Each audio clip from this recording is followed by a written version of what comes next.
সুধী শ্রীকৃষ্ণের ভক্তজন, আপনারা শ্রীমদ্ ভগবদ্ গীতার বঙ্গানুবাদ অধ্যায় 1 থেকে 12 শ্রবণ করিয়াছেন। এখন শ্লোক 13 শ্রবণ করুন। শ্রীমদ্ ভগবদ্ গীতার বঙ্গানুবাদ ত্রয়োদশ অধ্যায়, প্রকৃতি, পুরুষ ও বিবেক যোগ। শ্লোক 1। অর্জুন বলিলেন, হে কেশব, আমি প্রকৃতি ও পুরুষ, ক্ষেত্র ও ক্ষেত্রজ্ঞ, জ্ঞান ও জ্ঞেয় সম্বন্ধে বিস্তারিত জানিতে ইচ্ছা করি। শ্লোক 2।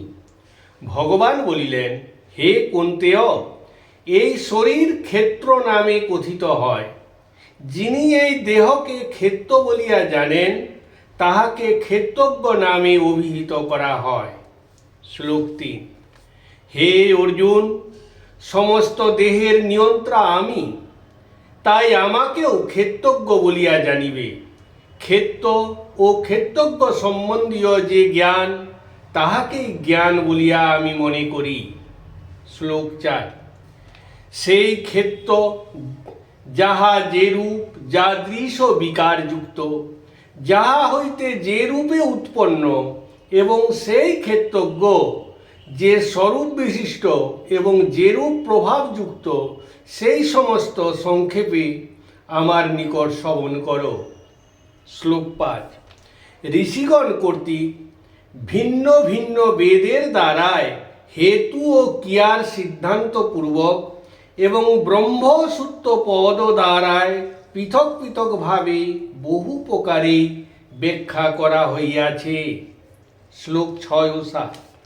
আকাশ আদি পঞ্চমহাভূত, অহংকার, বুদ্ধি ও প্রকৃতি, 10 ইন্দ্রিয় ও 1 মন, এই 5টি ইন্দ্রিয় গোচরের বিষয়। ইচ্ছা, বিদ্বেষ, সুখ, দুঃখ, সংঘাত, চেতনা, ধীতি, ষড়বিকার সহিত ইহাদের ক্ষেত্র বলিয়া সংক্ষেপে কথিত হয়।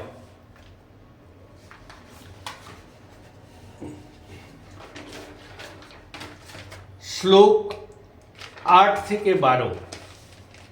আমানিত্ব, গর্বহীনত্ব, অহিংসা, সহিষ্ণুতা, সরলতা, গুরু সেবা, পবিত্রতা, স্থিরতা, আত্মসংযম, ইন্দ্রিয়গ্রাহ্য বিষয়ে বৈরাগ্য, অহংকার শূন্যতা, অন্যের সুখে ও দুঃখে ঔদাসীন্য, ইষ্ট ও অনিষ্ট বস্তু সংযোগে সর্বদা সমচিত্ত, আমাতে অচঞ্চলা ও অবিমিশ্রা ভক্তি, নির্জন স্থান প্রিয়তা, জনসংসদী আরতি অর্থাৎ একাকিত্বে আসক্তি, আধ্যাত্ম জ্ঞানের সতত অনুশীলন, তত্ত্বজ্ঞানের প্রয়োজন উপলব্ধি, ইহাই জ্ঞান বলিয়া উক্ত হইয়াছে।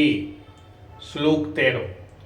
যাহা জানার বিষয়, যাহা জানিয়াই অমৃত আস্বাদিত হয়, তাহা প্রকৃষ্ট রূপে বলিব। সেই জ্ঞেয় বস্তু অনাদি অর্থাৎ সনাতন, মৎপর অর্থাৎ আমার আশ্রিত ব্রহ্ম, কার্যাতীত ও করণাতীত বলিয়া কথিত হয়। শ্লোক 14। তিনি জগতের সমস্ত বস্তুকে ব্যাপিয়া অবস্থিত রহিয়াছেন, যেহেতু তিনি সর্বত্র হস্ত পদ বিশিষ্ট, সর্বত্র চক্ষু মস্তক ও মুখ বিশিষ্ট ও সর্বত্র কর্ণ বিশিষ্ট। শ্লোক 15।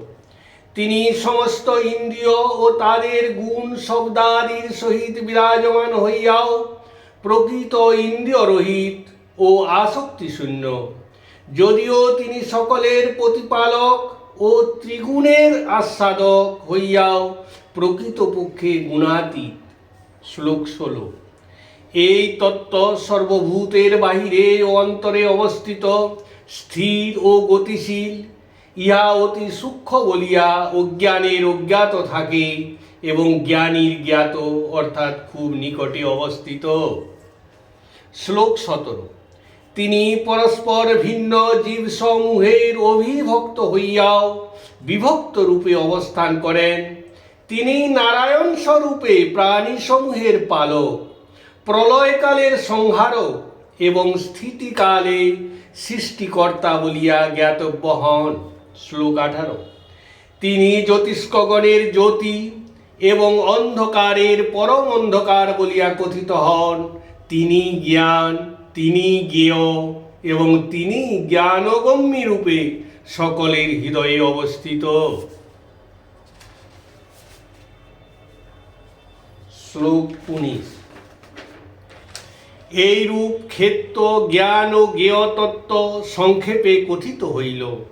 আমার ভক্ত ইহা বিদিত হইয়া আমার ভাবের সহিত যুক্ত হইবার যোগ্য হন। শ্লোক 20। প্রকৃতি ও পুরুষ উভয়েই অনাদি বলিয়া জানিও এবং দেহ ও ইন্দ্রিয়াদির বিকার সকল ও গুণ পরিণাম সমূহ যথা সুখ, দুঃখ, শোক ইত্যাদি প্রকৃতি হইতে উৎপন্ন বলিয়া জানিবে।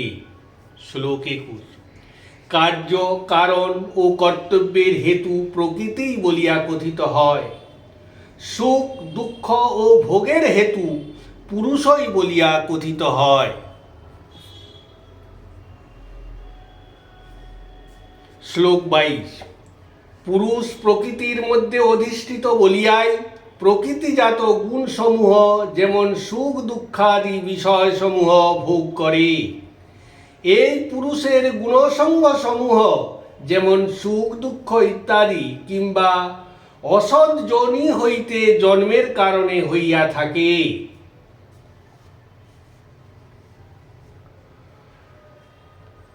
শ্লোক 23। এই মনুষ্য দেহে পরম পুরুষ জীবের পর্যবেক্ষণকারী ও অনুমোদনকারী, ধারক, পালক ও মহেশ্বর স্বরূপে অবস্থিত হইয়া পরমাত্মা প্রভৃতি নামেও কথিত হইয়া থাকেন। শ্লোক 24। যিনি এই প্রকারে গুণময়ী প্রকৃতি ও পুরুষ তথা পুরুষোত্তম গুণসমূহের সহিত প্রকৃতিকে জানেন, তিনি বর্তমানে যে অবস্থায় থাকুক না কেন পুনরায় জন্মগ্রহণ করিবেন না। শ্লোক 25 ও 26।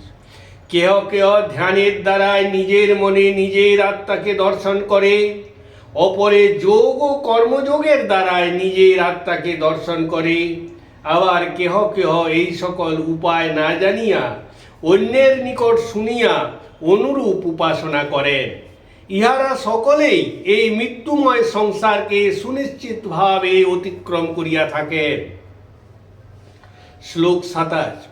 হে ভারত শ্রেষ্ঠ অর্জুন, যাহা কিছু সচল ও স্থির বস্তু এই জগতে উৎপন্ন হয় সেই সমস্তই ক্ষেত্র ও ক্ষেত্রজ্ঞের সংযোগ হইতে জাত বলিয়া জানিও। শ্লোক 28। সমস্ত বস্তুর মধ্যে সমানভাবে অবস্থিত এবং বিনাশশীল বস্তুর মধ্যে অবিনাশী পরমেশ্বরকে যিনি দেখেন তিনি যথার্থদর্শী হন। শ্লোক 29। যেহেতু তিনি সর্বভূতে সমানভাবে পূর্ণরূপে বিরাজমান পরমেশ্বরকে দেখেন, তিনি তার দৃষ্ট স্বভাব দ্বারায় জীবাত্মাকে অধঃপাতিত করেন না, তাই তাহার উত্তম গতি প্রাপ্তি হয়। শ্লোক 30। যিনি সমুদয় কর্ম প্রকৃতি কর্তৃকই অনুষ্ঠিত হইতেছে এই রূপে দেখেন, তিনি নিজেকে অকর্তা রূপে দর্শন করেন। শ্লোক 31। যখন কেহ ভূতসমূহের সেই পার্থক্য একমাত্র প্রকৃতিতেই অবস্থিত এবং সেই প্রকৃতি হইতেই ভূতগণের বিস্তৃতি ইহা জানিতে পারেন, তখন তিনি ব্রহ্মস্বরূপ অনুভব করেন। শ্লোক 32। হে কুন্তিপুত্র, অনাদি গুণাতীত নিত্য পূর্ণ স্বভাব হেতু এই পরমাত্মা দেহ মধ্যে অবস্থিত থাকিয়াও কোনো কর্ম করে না বা ক্ষেত্র ধর্মেও লিপ্ত হয় না। শ্লোক 33। যেমন সর্বত্র অবস্থিত আকাশ সূক্ষ্মতা হেতু উপলিপ্ত হয় না, অর্থাৎ কোনো কিছুর সাথে মিশে যায় না, সেইরূপ সর্বস্থান ব্যাপিয়া দেহ মধ্যে অবস্থিত জীবাত্মাও দেহ ধর্মে লিপ্ত হয় না। শ্লোক 34। হে অর্জুন, যেমন এক সূর্য এই সমগ্র জগৎকে প্রকাশিত করেন সেই রূপ ক্ষেত্রী অর্থাৎ পরমাত্মা সমস্ত ক্ষেত্রকেই প্রকাশিত করেন। শ্লোক ৩৫। হে অর্জুন, যাহারা উক্ত প্রকারে ক্ষেত্র ও ক্ষেত্রজ্ঞের ভেদ এবং ভূতগণের প্রকৃতি হইতে মুক্তির উপায় জ্ঞানচক্ষু দ্বারায় জানিতে পারেন, তাহাদের পরম প্রাপ্তি ঘটেছে, এই রূপ বলা হয়। ত্রয়োদশ অধ্যায় প্রকৃতি পুরুষ বিবেক যোগের বঙ্গানুবাদ সমাপ্ত। হরে কৃষ্ণ কৃষ্ণ কৃষ্ণ হরে হরে, হরে রাম রাম রাম হরে হরে। হে কৃষ্ণ করুণা সিন্ধু দীনবন্ধু জগৎপতে, গোপেশ গোপিকা কান্ত রাধা কান্ত নমস্তুতে।